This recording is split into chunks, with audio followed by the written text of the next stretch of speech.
Welcome to another episode of the Whole Human Podcast. My name is Peter Sorgenfrey. Today I have with me Nelson Ajulo. Nelson, welcome on the show. Thank you, Peter, for having me. And I'm looking forward to see how the conversation would go. I'm also happy to share my experience as well. Great, Nelson. So, for the few people listening to this who do not know who you are, maybe we can do a brief introduction. You've done a number of businesses. You're a venture capitalist. You're a multi-founder. So, the brief highlights. What should people know about Nelson Ajulo? I started my entrepreneurial journey actually at a very young age. I was 18. I had this dream that I would only have to work for 2 years or so, or just kill the business. And after that, I can go on the beach and relax enough for them before running my company. But I'm like 60 years down the line now. I'm still here.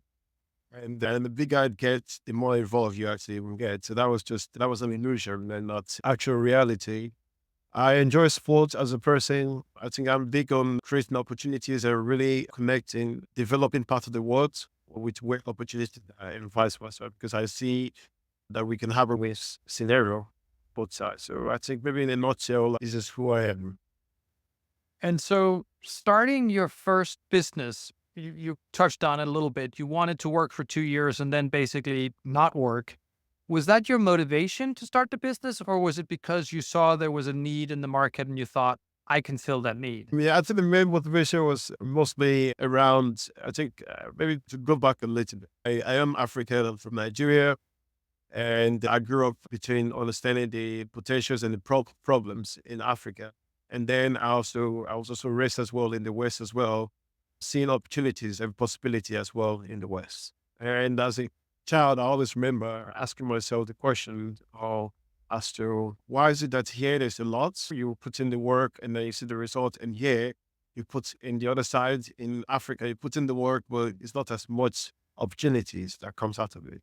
It always baffles me because I see that there's some people that think the same as me, are super smart and the like. So as an adult, I constantly look for that solution that could actually, like, what could be wrong and how could we fix it so that we can actually eradicate things like poverty and the lives.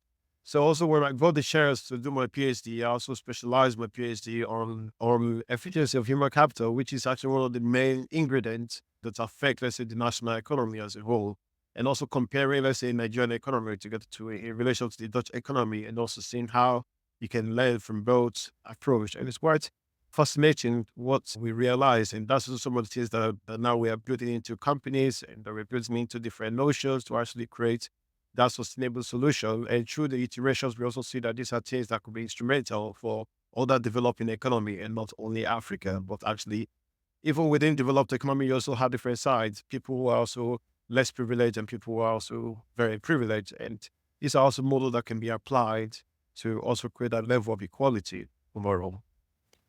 So when you're talking about efficiency of human capital, I think I'm going to turn our direction a little bit to the African continent because I have an expert with me today, and it's just not often that I get to speak to somebody like that. So tell me a little bit about the startup environment in Nigeria, and both then and now. Is there a culture of people wanting to take fate in their own hand and start their own business, or what's that place like? What's Nigeria like in that sense? I mean, I always say every Nigerian is an entrepreneur. Actually, that's, I think. Oh, maybe every African. Well, if we narrow it down to Nigeria, every Nigerian is an entrepreneur. It's just go up the streets of Lagos. Everyone is hustling and trying to, everyone, if like, if you need to fix a shoe, if you need to build a ship, if you need to build an aircraft, everyone can do it. As long as you give the money and the possibility, they will find a way to make it happen. It's just a mindset of possibilities and the mindset of can do. It's just insane how, but then of course you have that mindset, but then you also have lack of resources and lack of opportunities and the ingredient to actually make those value or mindset a reality. So they've got this bunch of dreams just walking around the streets untapped, and it's actually, that's one of my biggest pain. Like whenever I touch ground in Nigeria, it's one of my biggest pain. Like how so much talent can just be wasting without actually having the right ingredient to make them flourish. And this is a population of almost about 220 million people. with a youthful population. I think about 65% of the population or 60% of the population is above 25, is around 25 years old. Sorry.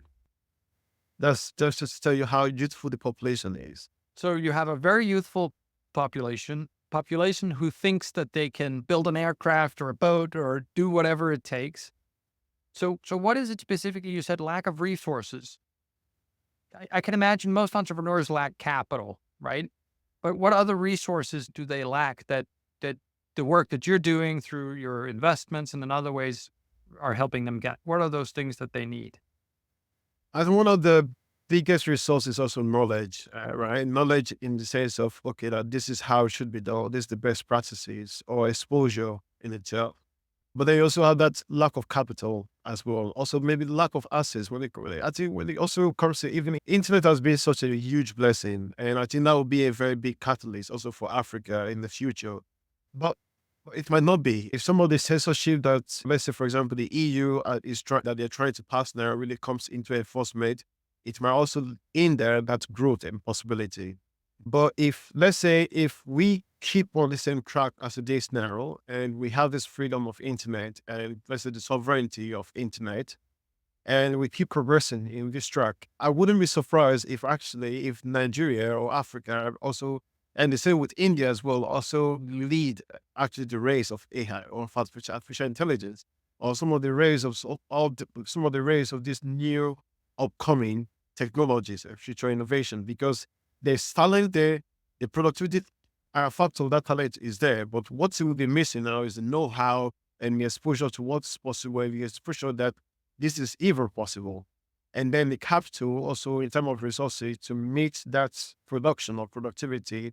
If all of those things allow, this can be a very huge opportunity that will even, but then of course, if Africa comes up or if Nigeria comes up, it is not diminishing to the whole world, because that could also maybe create a new form of competition globally, which only lead the whole world to further innovation in itself. Because then we harness different strength from different ports to amplify our global. So you were one of those young men. You're still a young man, but you were one of the ones that took initiative and started your business. I think you said at age 18. And since then, you've been part of, I lost count, to be honest, but you've been a founder, a co-founder of a bunch of different companies. Some of them, I suspect, didn't succeed, and some of them are still going and have succeeded probably beyond your dreams. What is one thing you learned from starting all these businesses? What is something that you think back of and saying, if I can teach an entrepreneur in Nigeria this thing, then I think they'll have a better chance of success having that knowledge? What would you teach them? I think how to scale a business or how to start a business in the right way. I'd say one thing that, let's say, for example, Nigeria is a country full of entrepreneurs. Every 220 million people could be an entrepreneur. Well, entrepreneurship is different. It differs.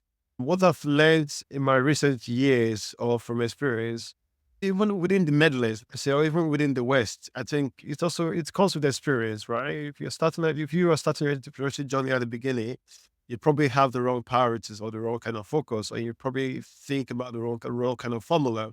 But then over time, you learn what scalability means. You learn what the market or market position is and the lies. And some of it come with experiences. But furthermore, I feel like in Africa, there's a huge gap in actually understanding the science behind entrepreneurship. What people know is trading, is negotiation, whereas entrepreneurship goes beyond that, because you also need coordination, strategic positioning, strategic partnership, fundraising. Some of these nitty-gritty that is maybe it's actually unknown to them because it's not even a reality. It's not even something. There's almost no venture capital landscape in Nigeria or in some of the African countries are not even active. In some places, it's almost dormant. So because of the state of heart in this kind of places also means that they don't even have exposure to it. And then when those instruments are missing, the scalability ratio is also lower. Of course, there are some few people that maybe, for example, they've lived in different countries and they have different kind of exposure to different kind of Western organizations or countries that maybe know this, but this is not a widely known knowledge or that is widely available out there for them to be able to tap into or understand. So these are the things that I wish. But really, if I've knew some of the things I know now, obviously, I think I would have scaled a lot faster because my learning curve would have been shorter, would have been smaller, and I would have built a lot more scalable businesses right from the onset. I think it's one of those things that's actually universally true. The scaling of a company is where a lot of founder CEOs that I meet, either in my practice or in general, are struggling, because it's very different from being a couple of people having a good idea, trading, as you're saying, selling your services, selling your products, to then building the structure, the organization that can roll that out across regions or across countries or across the world, right? Yeah. Even with digital businesses. So, which of your our companies are like our children? I forgot to ask. I'm not sure. Do you have children, like real children? Mm. Well, I would defer to comment on that, but Oh, so, but let me say, I have a son, right? I yeah, have a child who I, of course, love more than anything on the face of the planet. But I've also built 6 companies, and all of those companies I see as my children in some way. Well, we all have our favorites. So, success or failure, if you look back at all the different companies you've been involved with, which company is the one that is closest to your heart? oh, that's going to be a very hard to choose. What we can say to the listeners of the podcast who are in your current business, of course, it's the current business. We all have long lost loves. So, one of Yeah. your previous companies, which was a favorite of yours? Ooh, that's gonna be really hard to choose. Maybe I think currently now, I think my most favorite, which I think the reason why I really like this project is because I could create a lot of immense impact. I did have 3 dreams when I was growing up. One of the dreams was to positively affect 1 million people's lives. It sounds really impossible too, and actually for a while I didn't know how I'm going to make that happen. So I've been wondering, how can I make it? 1 million is a huge number. But now I think I found it, and it wasn't intentional. It just happened. And then I realized, holy shit, I can actually affect more millions of people's lives with this technology, with this solution. And that is called Job ID. So literally what we do with Zatech now, we are now scaling it into a web application and a mobile application. So in essence, it's more like LinkedIn for Africa. At the moment, that we've got about 75,000 people on this platform, but within the next 6 months, we want to scale it to 2 million people in Africa. And this number is not significant because Nigeria alone is 222 million. So it's not. So this is not a lot of numbers. Actually, in the future, we'll be scaling it beyond that. In the next 6 months, we target 2 million users, and they can socialize with each other. They can connect with each other. They can have their professional profiles on this platform. And now we can, when we have this consolidation of skills, we can now post them to the Western view that if you want to interact with African profiles, you can go here and connect with them. When you post a job, within a few minutes, they get connected to someone. But the most interesting part is that 50% of the revenue that we generate, either from companies that are paying to post a job or that are doing survey, because I think Africa is very under-researched. So now with this bunch of people there, you can now post a survey to do any kind of survey for any kind of research that you want to do with millions of real people's data. Or let's say you want to sponsor an advertisement, any amount of money that we generate, 50% we are redistributing it back to your community on our platform in the form of we're using blockchain technology so that we also can create passive income now. Because what makes any platform that is generating a bunch of billions what they have? The data of the user, and then they don't participate in this benefit in this game. So you actually want to start with this in Africa to say, okay, 50% of all revenue we generate, we redistribute it back against society. And, and then it becomes every user becoming a consortium of owners on this platform. So for me, I really see this as the most significant way I can create a lot of impact. Because for me, this project is not about making the profit, but actually creating impact. So I'm really excited for job I do.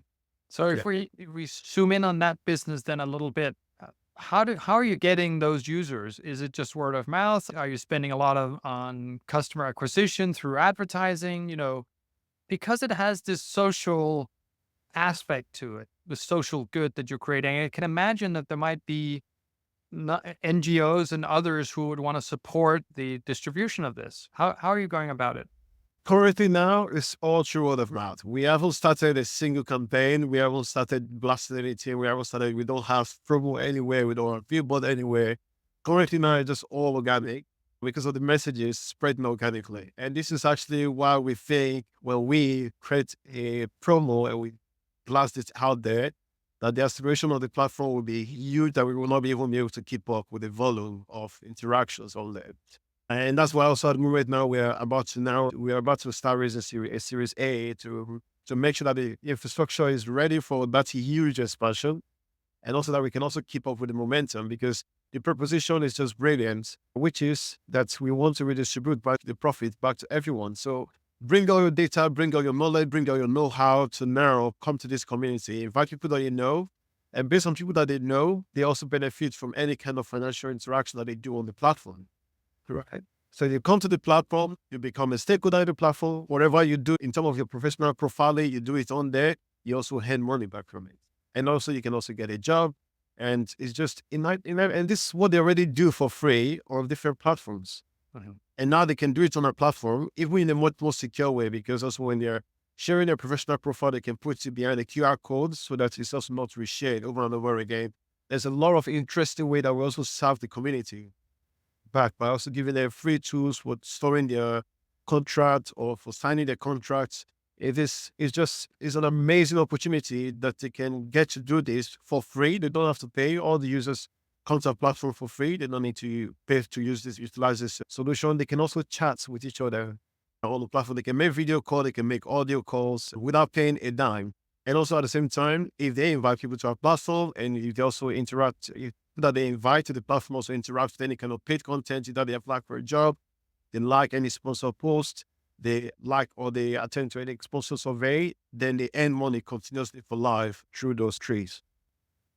Amazing. You mentioned that you're raising a Series A, but you yourself were also an investor through 15 Wins, right? The VC fund that you're a venture partner and founder at. Yeah. Let's talk about this side of the table, right? So not only are you a founder CEO seeking investment, but you're also somebody who provides investment. How has that journey been for you to go from being the founder to being the investor? What were some of the things you needed to learn making that transition? I think I realized the hard way that I need partnership. I need people that knows better than I do. I need people because just one person is not enough. We all have our core competence. I can tell you about my core competencies if you ask. But also it's also different kind of investors or different kind of partners that also come with their own core competencies. And then when you combine these, then you have an explosive possibilities. The same way I seek for those assistants to achieve the dreams and the possibilities I want to achieve. The same way I also see also future or upcoming entrepreneurs as well. They're also seeking for my kind of expertise or for our kind of know-how that we take for granted or the network that we take for granted that we can actually give back also it's also it's more of a form of giving back. And that's why we've set up this 50 billion fund in Nigeria to actually be able to give back to upcoming Nigerian companies or entrepreneurs that also that have a global ambition, that want to take their businesses from, let's say, from 10 to 100, that we can also assist them with their whole global journey and global scalability. We can also offer them insight into some of the experiences that we've led there. Also, it's not only with support with fund, but also with support with mentorship, go-to-market, international partnership, and acceleration, which we actually hope would also in turn help to create more job opportunities in Nigeria, also bringing a lot much more FDI into the country. And we hope that we can also scale this into different markets in Africa. That's amazing. Well, then how do you, I spoke Danish there for a second, which I guess you don't understand just yet. So I'll keep it in English. What is the hardest part about being an investor outside, of course, picking the right companies? What do you find the most challenging as you're sitting there making investment decisions? I think there's I wear two hats. Sometimes, maybe as an angel investor, I'm more about social impact. So for me, it's very clear. If the project does address social problems, then for me, it makes sense. And of course, is the project able to pay its own bills and the continuity of the project and also the founder, who the founder is, and also or the founding team, and if they have the right kind of mindset, I think that's a lot much more easier. I think what's not as much easy is more, I think it's more when it comes to the venture funding. I think it's more like a canvas sometimes, because especially when the organization is quite young or no matter how good the idea is, there's always this question mark, right? So it's not about good ideas. And also sometimes given amazing teams that let's say they do have issues, sometimes they break up. and the projects still end up in the ditch as well. So I think that's always those question marks. And eventually it all boils down to maybe just spreading the risk and diversifying the portfolio and and maybe also staying close to the organizations for a while for the companies and seeing their track record and seeing how and seeing if they fulfill or if they say what they promised that they would do, maybe over a period of 3 months or 6 months. They can also see, and also I think that's maybe one of the easiest way to, but you can never really tell fully. Right. I want to talk to you a little bit about what's next for you, right? So obviously, globally, you're going to push that platform. You're going to continue to work with Sartec and building that company. What's on the horizon for you over the next couple of years? What would you love to work more on in addition to those two projects? Yeah, I think over the next 2 years now, we will be scaling and be growing mostly Job ID and Jobble. Both of them are actually very similar projects. So Job ID is a professional profile. I think I've spoken about that, also the social benefit and the likes. But Jobble on the other side is more of an advance. It's more, I think, it's more of work as a service. Currently now through that we connect developers, right, from mostly from Africa with global work opportunities.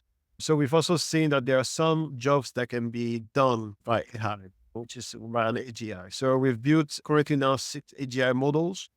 One of them is Brittany. Brittany is a personal assistant, so it can schedule meetings, it can collaborate with different. You can just see it in an email and to take over the conversation, to schedule the meeting, to plan to do, to create alert. And also, we are working even to a house that you can order for different things. You can even call people and the like. So that's part of the roadmap that we have now. But currently now, you can do all your administrations like coordinating meeting, coordinating to do, prioritizing, and shifting your calendar as to when it should be. We also have another agent, which is Diego. Diego is a project manager, so does the risk analysis, assign projects, break down project, can also come up with file these user stories and assign it to different developers based on or different team members. It's not only a development PM, but it can also be for normal project as well. Assign it to, because we know that we have a skill, because from Job ID, we have a skill database, right, of everyone. Based on skills database, also job will utilize that to also leverage how to assign the project to who on the team and the likes. So we also have Sarah. Sarah, actually, we have a patent pending on Sarah because Sarah Sophia, not Sarah. Sophia does the coordinations of meetings, generate agenda, plan the meeting, but then Sophia also ensure that meetings are much more efficient, which also means meetings are much more inclusive. So for the first time now, we've been able to hack meetings efficiency, which have never been done before. And we have millions of meetings on a daily basis. And this is the missing list of decisions that affect people's life, but there's never been transparency as to the efficiency of meetings. So Sophia now, we generate agenda, sit on the meeting, generate a meeting report at the end of it, and then send it to everyone. And also feedback to make your meeting a lot much more efficient, what you've done wrong and how you can make it better. So, and also we have, You have a bunch of new services rolling out. My head's spinning that you guys are managing to do that. But it sounds like you're headed in direction of making organizations and work more effective, leveraging generative AI. Is that a fair headline for what's next for you for the next couple of years? because definitely I think also for organizational scalability, of course, there's one part which is that, which is where, let's say, less reducible opportunities to where it was not before. That's that part that will always be there. There's also the other part that, okay, organizations also want to scale for that we can also, with our knowledge of making teams and placing team and arranging team for different organizations. Now we're also making AGI instead of people to also, for those organizations to also leverage as well. And then we're also selling the AGI as a person and increasing the efficiency of the possibility of the scope of work of this AGI. So we're starting with 6 AGIs at the moment. The organization can rent or can rent. And in the future, we're also planning to actually have those 6 AGIs be able to talk to each other and also be able to coordinate that. In the future, we can actually give a whole organization AGI to businesses. So that's what we're working towards now. And Jobble, we're planning to launch the MVP in January 2025, alongside with the MVP of Job ID, because we need Job ID also we need we need a skill database to run a lot of what we're doing also in Jobble as well. Wow. Nelson, we ran out of time. We said before we started recording, we said, Peter, we could talk for an hour. And you're right. But we try and keep these episodes short. So Nelson, I want to thank you for joining me today. Yeah. Thanks. And to everybody listening, thank you for listening into another episode of the Whole Human Podcast. I'm your host, Peter Sorgenfrey. If there was anything in this episode that you want to learn more about, let me know. If there's any other topic or any other founder CEO you want me to bring on the show, I'd also love to hear from you. Thank you so much for listening, and goodbye. Thanks, Peter. Bye-bye.